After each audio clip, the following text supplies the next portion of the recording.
students, welcome back to the channel. Today in this video you're going to learn the second chapter from the history, that is geographical features and prehistoric India.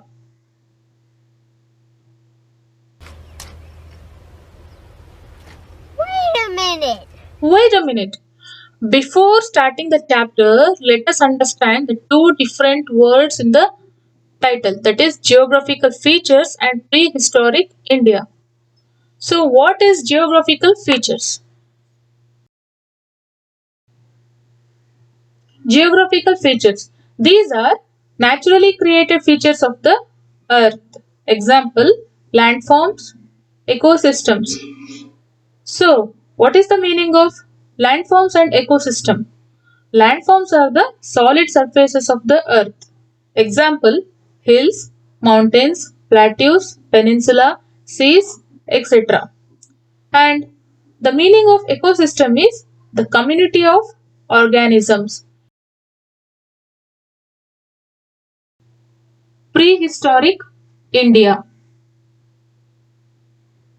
It is the period which has records of human activities, civilization using stone tools. That means this period doesn't have any writings from the civilians. Examples of prehistoric India are Stone Age, Ice Age, etc. So, why we should learn this chapter? Because the geographical environment has influenced every country, people in the world. There is an intimate relationship between human life and the environment. Hence, it is necessary to learn about the geographical environment in order to know about the human history.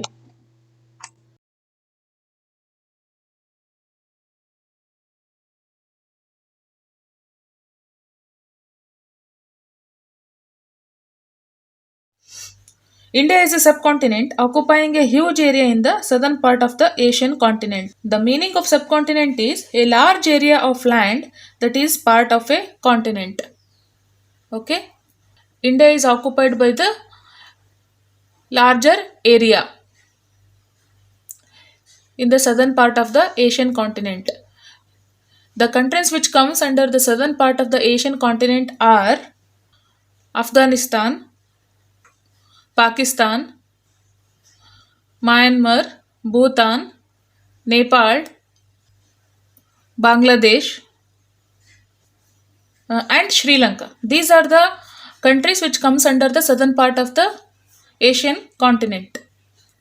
And India consists of 28 states and 9 union territories. And India shares its boundaries with 7 countries: Afghanistan, Pakistan, Nepal, Bhutan, Bangladesh, Myanmar, China. India's geographical features comprises the Himalayan mountains, the Indo-Gangetic plain in the north. The Indo-Gangetic plain covers most of the northern part and the eastern part of India, and the Deccan Plateau in the south. You can see here the Deccan Plateau and the coastal region in the south. Coastal region in the south. The snow-capped mountains, that is the Himalayas, the snow-capped mountains in the north include some of the tallest peaks in the world and thus helps in preserving the safety and security of India. There have been few intrusions on ancient India from the northern Himalayan region. The attacks have been mainly from the northwestern side. This is northwest. Here it is northwestern side through the valleys of Bolan Pass. This is Bolan Pass, the green arrow showing the Bolan Pass and the yellow arrow showing the Khyber Pass. The attacks have been mainly from the valleys of Bolan and Khyber Pass. In this picture, you can see the Indo-Gangetic plain in the north. The states which comes under this plain in the north are Punjab, Haryana, New Delhi, UP, Uttar Pradesh, Bihar, and West Bengal. The flat Indo-Gangetic plains are extremely fertile due to alluvial soils brought down by the rivers from the mountains. So these soils are heavily fertile. And the ancient civilizations of Indus Valley and Vedic period flourished here. Many battles have also been fought over to establish control over this area because the dynasties that established control over this fertile Gangetic plain also established the empires. The Narmada River, the river comes here. The Narmada River separates India into two south, Malwa Plateau in the north and Deccan Plateau in the south. The Mauryas and Guptas ruled these two areas of ancient India. Indian coastline is vast and stretches for about 6,100 km. And the eastern coastline here, eastern coastline is called as Coromandel Coast. It comes here, Tamil Nadu and Andhra Pradesh. And the western coast is called as Konkan Coast and Malabar Coast. Konkan Coast comes here. Maharashtra, it covers Maharashtra and Karnataka coastline. And the Malabar Coast comes in the coastline of Kerala. Numerous ports on this coastline had attracted the Romans for the trade. On those days, foreign trade was carried through sea routes only. As a result, the powerful kingdoms like Pandyas, the Cheras, and the Cholas port towns flourished over here, resulting in the rise of the powerful kingdoms.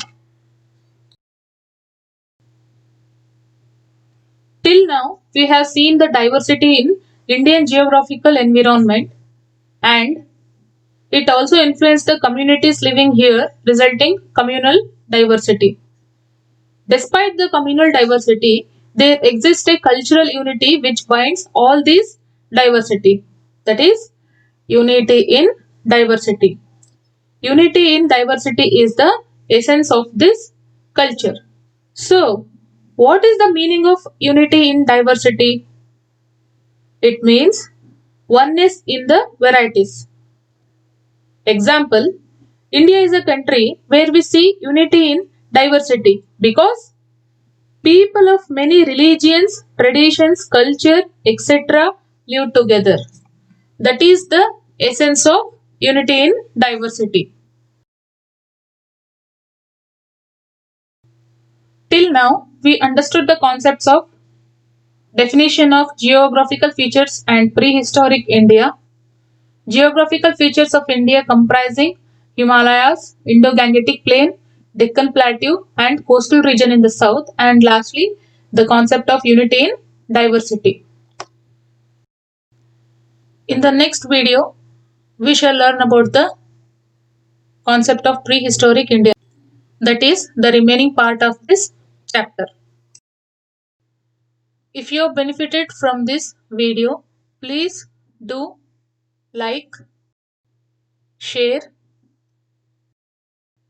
comment, and subscribe the channel.